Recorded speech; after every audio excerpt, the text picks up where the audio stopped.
En comunicación al señor ex vicepresidente de la República Argentina, el doctor Carlos Federico Rucauf. Doctor Rucauf, muchas gracias por acceder a esta entrevista. Al contrario, es un placer para mí. Esta semana se cumple el aniversario del golpe de Estado al gobierno de la señora de Perón.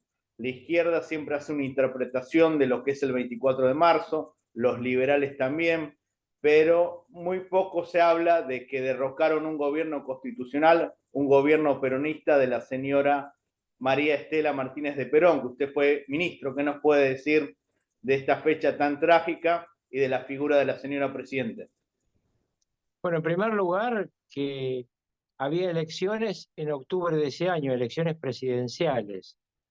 En consecuencia de este tema, que es generalmente obviado en la historia, tiene que estar muy marcado. Por más problemas que tuviera el gobierno constitucional, y sin duda había muchos problemas, sobre todo por la violencia guerrillera y la violencia contraguerrillera, el pueblo iba a poder elegir el 17 de octubre. Un domingo, que además era una fecha histórica para nuestro movimiento, pero en ese mismo año se elegía presidente y vicepresidente de la República. Luego del golpe militar, muchos de quienes fuimos parte de ese gobierno fuimos colocados en lo que se llamó actas de responsabilidad institucional. Nos quitaron todos nuestros derechos, nos pusieron presos y sufrimos muchos agravios. Quizá uno de los más fuertes agravios fue a Carlos Saúl Menem, que era el gobernador de La Rioja, mi amigo personal, y que luego, pese a todo lo que sufrió, cuando fue presidente tuvo la grandeza de intentar unir a todos los argentinos más allá del pasado que habíamos sufrido. Lamentablemente, la llegada del kirchnerismo al poder volvió a abrir aquellas viejas heridas. ¿Qué nos puede decir de la persecución a la presidente María Estela Martínez de Perón? Porque esto realmente fue una persecución. La tuvieron en el ostracismo, la han maltratado cuando se produjo el golpe de Estado y muy poco se habla. Es una mujer de una inmensa dignidad, que cuando llegó el momento de la prisión y se la intentó comprar, porque en ese momento Macera intentó cambiarle a la señora de Perón un apoyo a su posible candidatura presidencial con la libertad y dinero, y ella prefirió la dignidad de seguir presa. Creo que esto tiene pocos precedentes en la historia argentina, y luego se retiró de la Argentina cuando llegó el momento de su libertad, y solo volvió durante el gobierno del doctor Alfonsín a ratificar su compromiso con la democracia y la libertad. Así que realmente me parece que Isabel Martínez de Perón, María Estela, quedará en la historia argentina como una mujer que tuvo una gran dignidad. Mucho más fuerte fue su rol como expresidenta detenida que el poco tiempo que ejerció la primera magistratura. Muchos leen sus artículos, lo ven en televisión y ven que está muy lúcido con sus análisis. Muchos se preguntan si Rucauf va a postular este año algún cargo. No, para nada, no. Yo estoy absolutamente retirado de la política activa, no de mi amor por mi patria y por mi pueblo.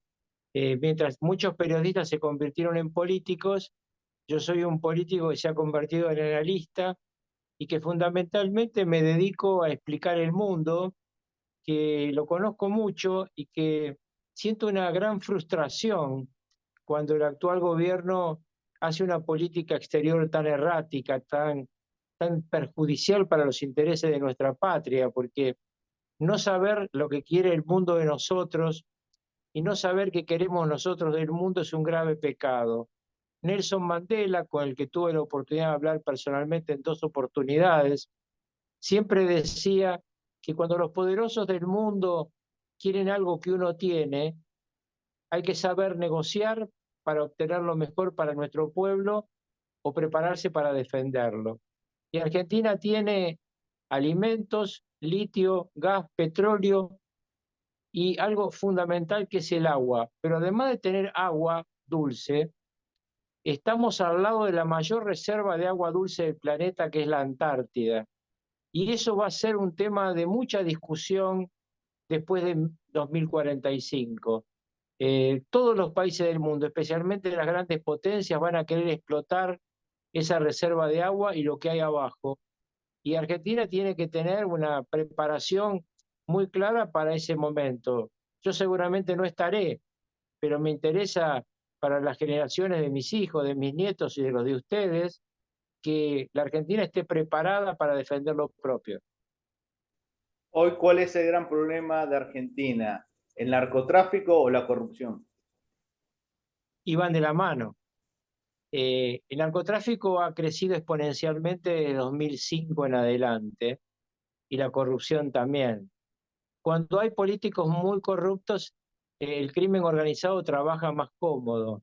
Y hoy en la Argentina usted ve que desde las cárceles se pueden tomar decisiones sobre el crimen organizado de tanta entidad como para preparar durante 6 meses, sin que nadie lo interfiera, la fuga de un capo narco en helicópteros desde la cárcel de Seis. Ese capo narco pudo filmar impunemente con un reloj de última generación el patio donde iba a aterrizar el helicóptero, dar la medida exacta entre poste y poste. El helicóptero es un ave que tiene que tener muy clara la forma en que baja. Yo soy helicópterista, así que lo tengo muy claro, porque tiene problemas muy graves en sus rotores si llega a rozar o un cable o un poste. Iban a colocarlo en un lugar difícil, con lo cual el helicópterista era un hombre muy experimentado y además tenían la tranquilidad de que ningún guardiacárcel aparentemente podría derribar el helicóptero, que también es muy vulnerable cuando está en el piso, desde alguna de las torres de control. Entonces imagínese quién manda en la cárcel. Usted que fue gobernador de la provincia de Buenos Aires y sus antecesores eran gente de la talla de Alejandro Armendáriz, radical, o Antonio Cafiero o Eduardo Duhalde, peronista. ¿Pensó alguna vez que se iba a degradar tanto la provincia de Buenos Aires y tener un gobernador como Axel Kicillof? La provincia de Buenos Aires tiene un problema muy delicado, muy difícil de explicar si uno no está en el comando de Dardo Rocha. La provincia de Buenos Aires aporta, al igual que Santa Fe y Córdoba, al erario público nacional el doble de lo que recibe de coparticipación. En consecuencia, el gobernador, todos los gobernadores, se han visto asfixiados por este sistema de coparticipación federal de impuestos que le regala al Estado federal sumas exorbitantes, muchas de ellas de libre disponibilidad, que le permiten entonces ayudar a las gobernaciones que son políticamente aliadas, y Buenos Aires, Córdoba y Santa Fe siempre se ven con ese gravísimo problema. Así que el primer problema central es esta absoluta injusticia que también sufre la ciudad de Buenos Aires, porque la ciudad de Buenos Aires, al ser la sede de las grandes empresas, es depositaria en el sistema fiscal nacional de mucho más de lo que recibe. Por eso la solución no es una polémica, una pelea entre la provincia de Buenos Aires y la ciudad de Buenos Aires, sino hacer una nueva ley federal de impuestos donde se baje la participación del gobierno nacional en la masa coparticipable. Si hay algo que se nota con absoluta claridad, es que el gobierno de Alberto Fernández ha hecho una muy mala gestión en temas claves: defensa nacional, donde el presidente cree que no hay que tener fuerzas armadas, por el contrario, sigue como sus antecesores kirchneristas denostándolas, que no hay que tener una política de salud. Ustedes fíjense que todavía no ha rendido cuenta de las vacunas que compró. Yo le puedo decir a usted que Alberto Fernández compró vacunas chinas de baja calidad a $41 cada una de las dosis, el mismo precio que costaba la mejor vacuna que hubo en ese momento en el mundo, que era la vacuna que él no quería comprar y la vacuna que terminó comprando un país clave como Israel, que también era un gran socio comercial de China, pero tenía muy claro dónde estaban los intereses de su pueblo. Lo mismo ocurre en materia educativa. Los fondos se destinan de una forma errática y ni hablar del sistema de obras públicas, pleno de corrupción y de ineficiencia. En Disculpe que lo consecuencia, interrumpa, sobre todo en el sistema educativo, lo más doloroso, lo más triste es la distorsión de nuestra lengua. Las palabras que incluyen la E o la X, queriendo hacer más abarcativos. ¿Qué opina de palabras como el TODES y estos inventos chiques? sí, son realmente temas que van a pasar, que son efímeros, son molestos, porque en el fondo responden a una inmensa incultura, pero a mí me parece que lo más grave de nuestro problema educativo es que millones de padres quieren que sus chicos vayan a la escuela porque es el único lugar donde pueden comer, porque no hay comida para los sectores humildes de la Argentina, en uno de los grandes productores de comida, y uno ve al presidente de los argentinos que dice, de una forma realmente agraviante para todos nosotros, que los argentinos podríamos colaborar en el hambre del mundo, pero por favor, empecemos por los nuestros, ¿no?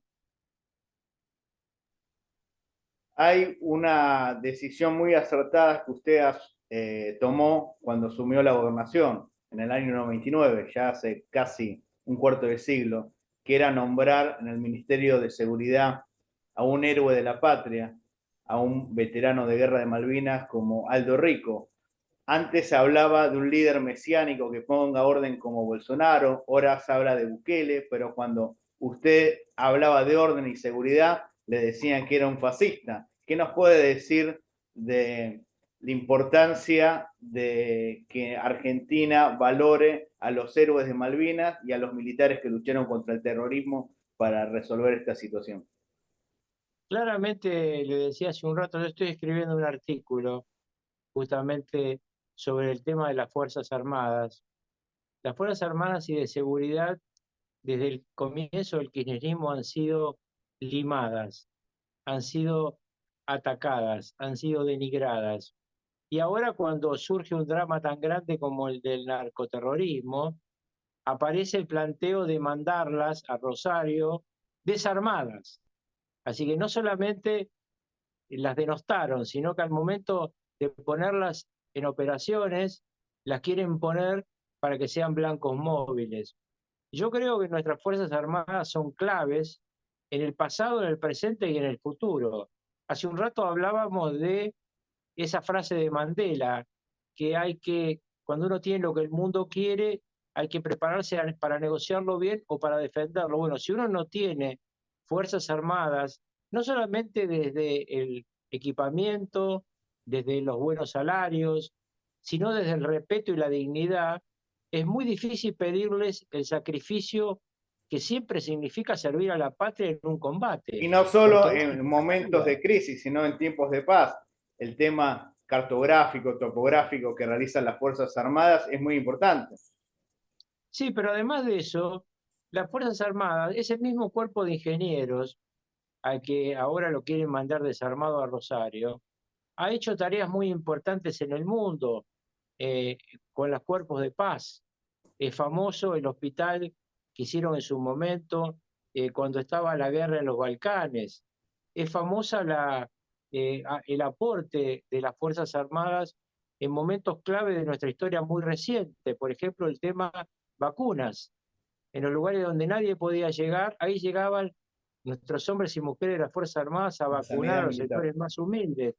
Eh, Tienen un rol fundamental, debe respetarse y realmente celebrarse a los héroes de guerra, tiene que estar respetados hoy y tiene que prepararse el dispositivo militar para defender el interés nacional. Cuando el presidente Alberto Fernández dice que él no va a comprar armas ni aviones porque vivimos en una zona de paz, implica una inmensa ignorancia, porque solamente con un tema debiera estar alerta la República Argentina. Los barcos pesqueros que entran a la zona de mar exclusivo de la Argentina pescan más de 2.500 millones de dólares que deberían entrar al erario público en materia fiscal y se los llevan pirateando. El 80% de esos barcos son chinos, los amigos directos de Alberto Fernández y Cristina Fernández. En su época o en su juventud no se discutía qué era el peronismo, pero hoy mucha gente de una manera errónea piensa que este gobierno es peronista. Para usted, ¿qué es el peronismo? Usted que tuvo la suerte de estar cerca del líder, del general Perón. Perón al morir nos dejó una Ferrari y a lo largo del tiempo el peronismo la convirtió en muchos Fiat 600. Hay peronistas por todos lados. Yo no tengo el peronómetro, pero está claro que Pichetto, Patricia Bullrich, candidatos a gobernador de Juntos por el Cambio, son peronistas y muchos quedaron adentro del Frente de Todos cuando el kirchnerismo lo copó, también lo son.